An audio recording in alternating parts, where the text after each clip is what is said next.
ദുരന്തം ഒരുപാട് ഏറ്റുവാങ്ങിയ ഒരു സ്ഥലം കൂടിയാണ് ചൂരൽമല. അവിടെ നിന്ന് വിപിൻ സി വിജയൻ ചേരുന്നു. വിപിൻ സി വിജയൻ, ചൂരൽമലയിൽ നിന്നുള്ള ഏറ്റവും ഒരു കൊല്ലം പൂർത്തിയാക്കാൻ പോകുന്ന വേളയിൽ എന്തൊക്കെയാണ് നമുക്ക് പ്രേക്ഷകരുമായി പങ്കുവയ്ക്കാനുള്ളത്?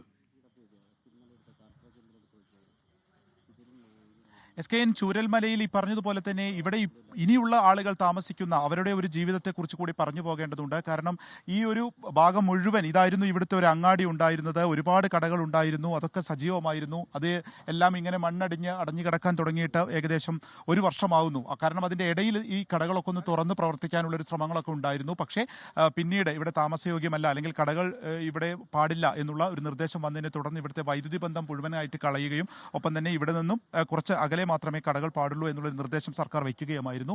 അങ്ങനെയാണ് അത് മാറ്റിയത്. ഇവിടുത്തെ ഒരു പ്രധാനപ്പെട്ട ഒരു ജീവിത മാർഗം എന്ന് പറയുന്നത് ടൂറിസം ആയിരുന്നു, നമുക്കറിയാവുന്നതുപോലെ. അപ്പോൾ അതൊക്കെ ഇപ്പോൾ എങ്ങനെയാണ് പോകുന്നത്?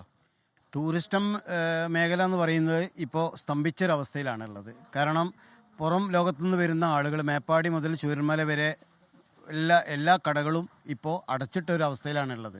അതുപോലെ തന്നെ ഈ പ്രദേശത്തെക്കുറിച്ച് പറയുമ്പോൾ ഈ ദുരിതം നടന്ന ആ സമയത്ത് ഗവൺമെൻറ് ഇവിടെ ഒരുപാട് വാഗ്ദാനങ്ങൾ പറഞ്ഞിട്ടുണ്ടായിരുന്നു.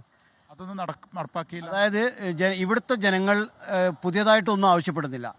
ഗവൺമെൻറ് ജനങ്ങളോട് പറഞ്ഞ വാഗ്ദാനങ്ങൾ പാലിക്കപ്പെടുക എന്നുള്ളതാണ് എന്ന് മാത്രമുള്ളതാണ്. അതായത് പുതുതായിട്ട് അവരൊന്നും ആവശ്യപ്പെടുന്നില്ല.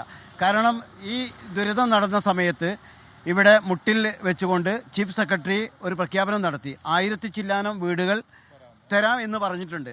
അതിൽ നിന്ന് അപ്പോൾ വാഗ്ദാനങ്ങൾ കൂടുതലായിട്ട് ഇനിയും പാലിക്കപ്പെടണം എന്നുള്ള ആവശ്യം കൂടിയാണ് ഇപ്പോൾ ഈ ചൂരൽമലയിൽ ഉള്ളവർ പറയുന്നത്. ഇവിടെ ഒരു കട മാത്രമാണ് ഇപ്പോഴുള്ളത്, അതും ഈ പള്ളിയോട് ചേർന്ന്. വിപിൻ സി വിജയനാണ് വിവരങ്ങൾ നൽകിയത്.